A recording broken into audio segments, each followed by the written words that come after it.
Imaginons la scène un instant. D'accord, je t'écoute. Un vieil homme, disons un peu étrange, débarque soudainement sur les réseaux sociaux. Le genre de profil sans photo, j'imagine. Voilà. Il ne publie absolument aucun selfie. Et il ne propose aucune formation miracle en ligne pour devenir riche en 30 jours. Hmm. Il ne se lance dans aucune dispute stérile dans les commentaires. Non, en fait, cet homme fait quelque chose de bien plus déstabilisant. C'est-à-dire? Il se contente d'apparaître sous les publications virales, les gros threads, et de poser une seule et unique question. Il demande juste « Comment savez-vous que c'est vrai ?» Oula, ça c'est dangereux. Bah oui, en l'espace de quelques minutes, c'est l'hécatombe. Son compte est signalé par des dizaines d'utilisateurs. Il subit un bannissement furtif, tu sais, le fameux shadow ban. Ouais, l'invisibilisation totale. Grande révélation de notre exploration d'aujourd'hui, c'est que cet homme, c'est Socrate. L'un des plus grands esprits de l'histoire humaine, eh bien, il ne survivrait probablement pas une seule petite semaine sur nos plateformes actuelles. C'est une image tellement frappante et c'est vraiment le cœur de notre analyse aujourd'hui. Notre mission pour cette discussion détaillée, c'est de décortiquer cette incompatibilité fondamentale. Pourquoi notre monde est-il devenu trop fragile pour lui, en fait? Tout à fait. Pourquoi notre société contemporaine ne supporte plus la méthode socratique? On va devoir plonger dans la neurologie pure pour comprendre la mécanique de cette indignation constante qui caractérise notre époque. Ah oui, la fameuse neuroscience de l'indignation, j'ai hâte qu'on aborde ça. Ça va être dense, mais surtout, on ne va pas s'arrêter au simple constat alarmiste, on va déterrer un outil de résolution de problèmes vieux de plus de 2400 ans. Une vraie technologie cognitive. Voilà, une technologie qui pourrait bien être l'antidote parfait pour quiconque cherche à naviguer dans cet océan de bruit numérique sans y perdre la tête. Franchement, avant de parler de la solution, il faut vraiment qu'on pose les bases sur le personnage. Socrate, c'était un citoyen de l'Athènes antique qui avait une caractéristique complètement folle pour un philosophe de sa trempe. Il n'écrivait rien. Bah non, il n'a jamais pris la peine d'écrire le moindre livre. Tout ce qui nous est parvenu de lui, c'est grâce à son élève Platon. Le quotidien de Socrate, c'était de se promener dans les rues, d'interpeller les passants au hasard. Un peu comme un micro-trottoir philosophique. C'est ça, un micro-trottoir ultra gênant. Il leur posait des questions profondément dérangeantes sur des concepts qu'il croyait maîtriser. Il demandait par exemple « qu'est-ce que la justice ?» ou « qu'est-ce que la vertu ?» Ou qu'est-ce qu'une vie bonne? Des questions immenses. Et il ne prétendait même pas avoir la réponse. Sa devise, c'était quand même « je sais que je ne sais rien ». Et ça, une phrase pareille balancée avec sincérité aujourd'hui, ça suffirait à faire imploser la moitié d'Internet, où tout le monde se vend comme un expert infaillible. C'est clair. Mais cette posture de l'ignorance feinte, c'était pas juste une petite coquetterie intellectuelle de sa part, c'était une arme redoutable. Une arme qui s'est retournée contre lui d'ailleurs. Exactement, et c'est précisément ce qui a causé sa perte en 399 avant notre ère. Cette habitude de forcer les gens à justifier leur certitude l'a conduit tout droit à un procès, puis à la peine de mort. Les fameuses accusations d'Athènes. Oui, les chefs d'accusation officiels de l'époque étaient de corrompre la jeunesse et de faire preuve d'impiété. En gros, de ne pas respecter le panthéon et les croyances populaires de la cité. Et je me fais un peu l'avocat du diable ici, mais corrompre la jeunesse, est-ce qu'il n'était pas juste perçu comme le troll ultime de l'époque? Quelqu'un de profondément agaçant qui empêchait les gens de tourner en rond avec leurs petites habitudes. C'est très tentant de le voir comme ça, ouais. Mais si on traduit ces accusations dans notre vocabulaire politique ou social d'aujourd'hui, l'enjeu devient beaucoup plus sérieux pour notre auditoire. Comment on traduirait ça, du coup? Eh bien, il était en fait accusé de propagation d'idées dangereuses, de déstabilisation du récit dominant. Ah ouais, les termes en résonnent très fort aujourd'hui. Il a été condamné à boire la ciguë, un poison mortel, et les textes disent qu'il l'a fait avec un calme olympien. Et c'est pas parce qu'il avouait sa culpabilité, Non, c'était pour prouver un point. exactement, pour illustrer une vérité intemporelle. Obliger les figures d'autorité à justifier rationnellement leur certitude rend le pouvoir profondément paranoïaque et inconfortable. Donc dans un sens, Athènes a exécuté la toute première annulation publique. La cancel culture originelle de l'histoire occidentale, oui. C'est fou. J'essayais d'imaginer concrètement ce que ça donnerait aujourd'hui. Disons que Socrate se crée un compte sur un réseau social de microblogging. Vas-y, je visualise la scène. Il poste un truc tout bête. Par exemple, juste 3 mots. Qu'est-ce que la vérité? Évidemment, l'algorithme s'emballe. La question attire la foudre. Il reçoit 40 000 réponses enflammées, hyper polarisées. Avec des gens qui s'insultent dans les citations. Voilà. Et là, au lieu de s'énerver, il répond tranquillement au commentaire le plus agressif. C'est une perspective très intéressante. Mais que signifie exactement le verbe être dans ta phrase? Oh là là, le signalement immédiat. Ah, c'est sûr. Les modérateurs le bannissent pour provocation ou comportement inauthentique. Ce qui nous amène vraiment au cœur du sujet. On vit dans un monde méticuleusement optimisé pour la certitude. Tout doit aller vite, oui. L'identité prime sur l'investigation. Et l'émotion pure, le ressenti, écrase complètement la preuve rationnelle. Et ça, c'est un contraste total avec la méthode socratique. Cette méthode repose sur le doute systématique et la réflexion lente. Socrate n'argumentait jamais pour écraser son adversaire ou pour gagner des points de popularité. Il déconstruisait. Il déconstruisait les présupposés, brique par brique. Or, si on observe le modèle économique qui sous-tend nos interactions modernes, les algorithmes sont conçus pour amplifier des réactions instinctives très précises. L'indignation, la colère. La colère, le tribalisme et le biais de confirmation. Parce que l'indignation capte le regard. Elle génère de la friction, donc du clic, donc du temps d'écran. Et le temps d'écran, c'est de l'argent. Absolument. L'auto-examen socratique, lui, génère du doute et une forme de vertige intérieur. Et soyons très clairs, le malaise existentiel, ça ne fait pas cliquer sur des encarts publicitaires. C'est sûr que la remise en question profonde ne vend pas de basket. Mais d'accord, l'algorithme est coupable, le modèle économique aussi, on le sait. Mais il exploite bien une faille qui est déjà en nous, non? Tout à fait. Pourquoi l'être humain déteste-t-il à ce point, je veux dire viscéralement, voir ses opinions remises en cause? Pour comprendre ça, il faut regarder ce qui se passe littéralement à l'intérieur de notre boîte crânienne. Quand on est confronté à un désaccord idéologique majeur, Genre un débat politique intense en ligne. voilà. Dans ces moments-là, ce n'est pas le cortex préfrontal, c'est-à-dire la zone de la pensée logique et rationnelle qui prend les commandes. Les données neurologiques montrent que c'est l'amygdale qui s'embrase. L'amygdale, c'est bien la petite glande en forme d'amande au centre du cerveau. Exactement. Et c'est le centre de traitement de la peur et de la détection des menaces. Le cerveau réagit avec la même cascade chimique que s'il subissait une attaque physique mortelle. Attends, une attaque mortelle? Tu veux dire que face à un simple commentaire avec lequel on n'est pas d'accord, notre cerveau réagit avec la même intensité que si un prédateur nous sautait dessus dans la savane? Oui, l'intensité chimique est similaire. Ce n'est plus du tout un exercice intellectuel à ce stade, c'est un pur instinct de survie. Les croyances finissent par tellement fusionner avec notre identité que contredire une idée, c'est perçu comme menacer l'existence même de l'individu. C'est fou! Le cerveau ne fait pas la différence entre une idée et le corps physique. Non, il ne la fait pas. L'amygdale murmure littéralement au reste du cerveau. Si cette croyance fondamentale s'effondre, qui suis-je? Je n'existe plus. D'où cette réaction de panique. Oui, c'est ce qui provoque une sensation terrifiante que la psychologie appelle parfois une mort de l'ego. La mort de l'ego, c'est un terme super fort. Donc quand Socrate posait ces questions en apparence innocentes, il ne s'attaquait jamais aux personnes physiques. Mais en s'attaquant aux fausses certitudes, il déclenchait chez ses interlocuteurs cette panique neurologique. Absolument. Il provoquait une dissonance cognitive massive à chaque coin de rue d'Athènes. Voilà, la fameuse dissonance cognitive. C'est cette douleur psychologique intense qui survient quand les faits contredisent frontalement nos croyances profondes. Et ça fait vraiment mal. Ça fait physiquement mal au niveau cérébral. Et face à cette douleur, le chemin le plus court aujourd'hui n'est certainement pas la réflexion introspective. C'est beaucoup trop coûteux en énergie de se remettre en question. C'est clair, c'est épuisant. Le chemin le plus facile, et qui est facilité par la technologie, c'est de bloquer l'interlocuteur, de signaler la publication, de supprimer purement et simplement la source de la contradiction pour faire redescendre le rythme cardiaque. Et stopper la production de cortisol. C'est ça. On annule l'autre pour se réguler soi-même biologiquement. Ce diagnostic médical explique tellement de choses sur ce qu'on pourrait appeler notre monde toxique actuel quand on regarde les symptômes de ce monde décrits par les sources de notre analyse. Il y en a beaucoup. Oui, on a cette pensée complètement figée en bloc d'identité de groupe.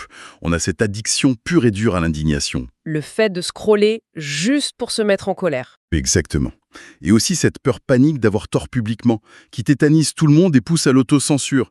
Et surtout, il y a cette paresse intellectuelle monumentale qui se déguise sous les traits d'une certitude arrogante. C'est très bien résumé. La majorité des disputes qu'on voit passer sont construites sur des mots très lourds de sens que personne n'a pris la peine de définir au préalable. Ce qui nous ramène directement à l'urgence de renouer avec la sagesse antique. Si on regarde du côté d'Aristote, par exemple, Un autre grand nom, oui. il soutenait que la vertu s'acquiert par l'habitude, par la répétition d'actions justes au quotidien. Socrate, en amont, affirmait que la vertu naît d'abord de la conscience et de l'examen implacable de soi. Et aujourd'hui, on fait un peu l'inverse des deux, non? C'est ça. On cultive l'habitude de la réaction immédiate et réfléchie. On n'examine plus rien. On peut aussi penser au philosophe stoïcien Épictète qui disait « Ce ne sont pas les choses qui nous perturbent, mais nos jugements sur les choses ». Et l'ironie tragique de notre époque, c'est que l'économie de l'attention a trouvé comment industrialiser et monétiser ses jugements hâtifs. Parfaitement dit. Les réseaux monétisent notre perturbation. Et c'est intéressant de noter, dans notre exploration, que ce constat, ce n'est pas qu'un délire de professeurs d'histoire isolés. Il y a des penseurs très contemporains qui font exactement le même diagnostic aujourd'hui. Tu penses à qui? Les sources mentionnent des figures comme Jordan Peterson, par exemple. Il alerte sur le besoin vital de restaurer un discours discipliné, d'utiliser des mots précis et de reprendre une responsabilité individuelle face à cette anxiété ambiante et cette polarisation. C'est un point de vue très présent dans le débat actuel, effectivement. Et attention, le but de notre analyse ici n'est pas de prendre parti ou de valider l'ensemble des thèses politiques de ces figures modernes, mais il faut souligner que le constat d'une perte de repères cognitifs et le besoin de rigueur fait écho à travers tout le spectre idéologique. Et c'est là que la méthode de Socrate va encore plus loin que les simples constats contemporains. Il ne cherche pas à proposer un nouveau programme politique ou à réparer la société en premier lieu. Ah non. Non, son but ultime, c'est de réparer la mécanique même de notre pensée. Réparer l'outil avant de réparer la maison. C'est exactement ça. Et pour réparer cette pensée, il propose un concept fascinant que les documents de notre exploration appellent le miroir socratique. Le miroir socratique. On dit que c'est l'outil intellectuel le plus dangereux au monde. Dangereux, oui, mais pas parce qu'il blesse physiquement. Il est dangereux parce qu'il fait s'effondrer des décennies d'illusions en quelques secondes. Rien que ça, hein. Ce miroir ne repose pas sur une rhétorique agressive. Il repose sur des questions d'une simplicité désarmante. Tu as des exemples concrets ? Bien sûr, ça commence par « que veux-tu dire par là précisément ?» suivi de « comment peux-tu affirmer que c'est factuellement vrai ?» ou encore, la question la plus puissante, « et si l'exact opposé s'avérait être la vérité ?» Et on peut aussi demander à qui profite cette croyance si elle se propage ? Tout à fait. Le but de ce miroir, c'est d'exposer les fondations fragiles de nos certitudes en pleine lumière. Parce que, par définition, les illusions supportent très mal la lumière. Bon, tout ça, c'est génial en théorie. On a le diagnostic clinique, on a la philosophie antique. Mais concrètement, comment on applique ça demain matin face au chaos ambiant ? C'est la grande question pour notre auditoire. Oui, parce qu'on ne va pas juste dire à quiconque écoute « soyez plus sympa sur les réseaux » ou « supprimez vos applications ». Ce serait ridicule et ça ne marche pas. Non, les injonctions morales ne fonctionnent pas face à la biologie. Ce qu'il nous faut, c'est le cadre pratique mis en avant par l'analyse, le fameux système de mise à jour en 5 étapes. Et la première étape me semble déjà être une montagne très dure à gravir. Ah, la séparation. Oui, séparer radicalement son identité de ses idées. C'est le fondement de tout le reste du système. Cette première étape exige qu'on cesse de se définir par nos opinions. Il faut commencer à percevoir nos croyances comme de simples outils qu'on utilise pour naviguer dans le monde. Des outils, d'accord ? Si tu es menuisier et que ton marteau se casse, tu ne vas pas pleurer sur le marteau et le défendre corps et âme contre tous ceux qui te disent d'en acheter un nouveau. Bah non, je le remplace par un neuf. Les croyances, c'est pareil. Si de nouvelles preuves montrent qu'une croyance est obsolète ou cassée, il faut la remplacer sans état d'âme et ne pas la défendre avec la même hargne que si on attaquait son propre enfant. C'est beau métaphoriquement, mais avouons-moi, c'est incroyablement difficile en pratique. Si j'ai milité toute ma vie pour une cause politique précise, cette idée, c'est mon identité. Oui, tout ton écosystème en dépend. Ma communauté, mes amis, tout est lié à ça. Et c'est exactement pour ça que c'est douloureux. Mais c'est le prix à payer pour l'indépendance intellectuelle. Si tu es incapable de changer d'avis face à des faits nouveaux, ce n'est plus toi qui possèdes tes idées, ce sont tes idées qui te possèdent. Une belle inversion de pouvoir. Et c'est là qu'intervient la deuxième étape du système, pour s'y entraîner. Le jeûne intellectuel. Le fameux jeûne. Comment ça marche ? On ne lit plus rien, on s'isole dans une forêt ? Pas du tout. L'exercice consiste à s'imposer, disons, une journée par semaine, de ne consommer absolument aucun contenu d'opinion. Zéro opinion. Zéro. Pas d'édito enflammé, pas de fil d'actualité commenté, pas de débat télévisé. Soit on consomme de la donnée brute et factuelle, soit on reste dans le silence. Et qu'est-ce qu'on fait de notre cerveau pendant ce temps-là ? Pendant ce jeûne, on a seulement le droit de formuler des questions. L'idéal est même de tenir un journal de bord où l'on note les contradictions de sa propre pensée. Sans essayer de les résoudre tout de suite. Voilà, c'est une cure de désintoxication assez violente, mais nécessaire contre notre addiction à la certitude. J'imagine très bien les effets de manque le premier jour. Ça nous amène à la troisième étape, qui est la réponse directe à notre fameuse amygdale paniquée dont on parlait tout à l'heure. Le reset neurologique. C'est ça. On l'appelle la maîtrise de la pause. Concrètement, quand on lit un truc qui nous fait bouillir de colère sur un écran, la règle stricte, c'est de s'arrêter et de respirer lentement pendant 6 secondes. Et ces 6 secondes, elles ont une fonction biologique vitale. Qu'est-ce qui se passe physiquement? Ce délai de 6 secondes est juste assez long pour empêcher l'amygdale de déclencher le mode combat ou fuite. Ça force le sang à retourner vers le cortex préfrontal. On rallume la logique. Exactement. Pendant ces 6 secondes, la méthode demande d'identifier l'émotion, de dire « là, je ressens de la colère » et de se poser la question clé. Quelle est la croyance intime chez moi qui se sent menacée en ce moment même? C'est la bascule entre réagir de manière animale et répondre de manière humaine. C'est très bien formulé. C'est génial pour faire redescendre la pression individuelle. Mais une fois que l'amygdale est sous contrôle, comment on fait pour interagir avec les autres sans relancer la guerre civile, ce qui nous propulse à la 4e étape? C'est mon étape préférée de l'exploration. Ah, le concept de Stillman. Oui, en anglais, on l'appelle Stillman, before strawman, renforcer avant d'attaquer. L'idée, c'est de reformuler l'argument adverse au lieu d'en faire une caricature facile, un homme de paille. Faisons le test tout de suite. On fait un jeu de rôle. Allez, un petit jeu de rôle. Disons que je suis farouchement contre le télétravail. Je trouve que ça détruit les entreprises, point barre. Comment tu appliques la méthode avec moi? D'accord, je joue le jeu. Plutôt que de traiter de manager tyrannique et ringard, Ce qui est la réponse classique sur les réseaux sociaux. c'est ça. Au lieu de ça, je vais d'abord te dire « Alors, si je comprends bien ton point de vue, tu crains que l'absence de contact humain direct détruise la confiance informelle entre les équipes. Mhm. Et tu as peur qu'à long terme, la culture d'entreprise disparaisse au profit d'une simple exécution de tâches déshumanisées. Est-ce que j'ai bien résumé ta position? Voilà. Et là, en tant qu'adversaire théorique, je me dis « Waouh, c'est exactement ça. En fait, tu l'as même beaucoup mieux formulé que ce que j'avais en tête. Je me sens écouté et ma garde baisse instantanément. » Et c'est là qu'est le secret de cette étape. Tant que tu n'as pas validé ma reformulation de ton argument en disant « Oui, c'est exactement ce que je pense », je n'ai pas gagné le droit de te contredire. C'est une règle incroyable. Cette discipline du Stillman est un antidote fulgurant contre les caricatures toxiques. Elle force l'empathie cognitive avant même que le débat ne commence. Ce qui est la transition parfaite vers la 5e et toute dernière étape.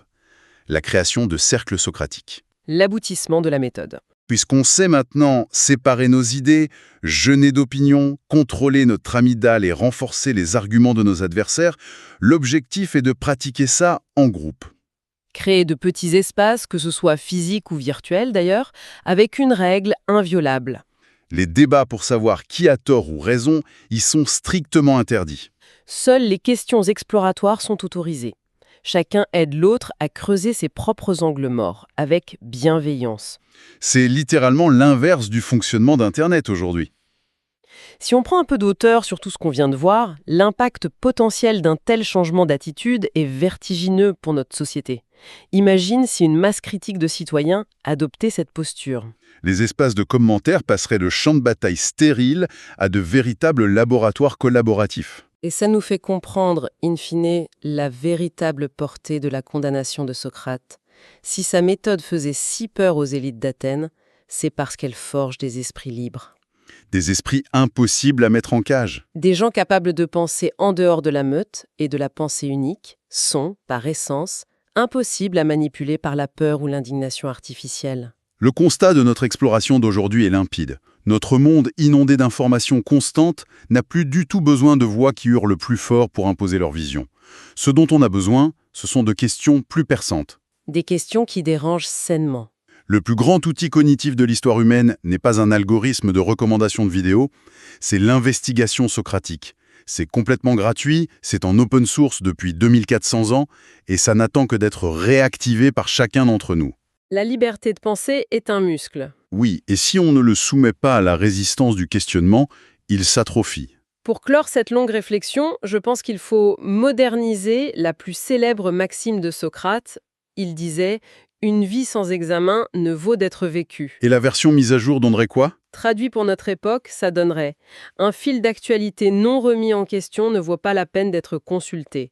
Penser véritablement est un processus ardu, presque douloureux au niveau cérébral. L'amygdale, toujours elle. Oui, et si notre analyse détaillée a provoqué un léger vertige chez certains de ceux qui nous écoutent ou bousculé quelques certitudes bien ancrées, c'est une excellente nouvelle. C'est le signe que le muscle travaille. Cet inconfort intellectuel est la preuve biologique et philosophique que le miroir socratique fonctionne et que la brume des illusions commence à se lever. C'est le mot de la fin, parfait, pour résumer cette philosophie antique.